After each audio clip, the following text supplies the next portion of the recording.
नमस्कार, मी स्नेहल चौधरी. आपण पाहत आहात LS मराठी. पाहूयात काही महत्त्वाच्या घडामोडी. T20 वर्ल्ड कप मध्ये आज भारत आणि पाकिस्तानमध्ये हाय व्होल्टेज मुकाबला. टीम इंडिया पाकिस्तानवर 8व्या विजयासाठी सज्ज.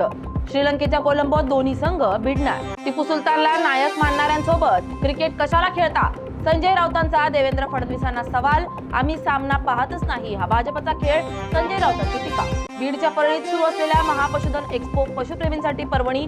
पंढरपूरचा पप्पी घेणारा सोन्या, मारवाडी जातीचा 40 लाखांचा घोडा अशी वेगवेगळी वैशिष्ट्यपूर्ण जनावरं पशु प्रदर्शनाच्या केंद्रस्थानी.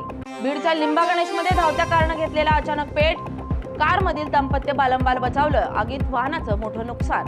नांदेडमध्ये खोट्या कागदपत्रांच्या आधारे कोट्यावधीचा भ्रष्टाचार. सरपंचावर गुन्हे दाखल करण्याच्या मागणीसाठी उपोषण सुरू. उपोषणाला गावकऱ्यांचा पाठिंबा. दिव्यांग मुलांच्या चेहऱ्यावर उमटला आकाशाचा आनंद. व्हॅलेंटाईन डे निमित्त OYE फाउंडेशनचा उपक्रम. 35 दिव्यांग मुलांना हेलिकॉप्टर राईडचा मिळाला अनुभव. कोल्हापूरच्या थोरल्या दवाखान्यात अर्थात CPR रुग्णालयात होणार पहिलं सरकारी IVF टेस्ट ट्यूब बेबी केंद्र. वैद्यकीय शिक्षण मंत्री हसन मुश्रीफ यांच्या पुढाकारातून राज्यात पहिल्यांदा कोल्हापूरमध्ये ही सेवा होणार उपलब्ध. मुंबईतील आदित्य ठाकरे यांच्या मतदारसंघामधील म्हणजेच वरळीतील लक्ष्मीनारायण मंदिराला महापालिकेकडून नोटीस.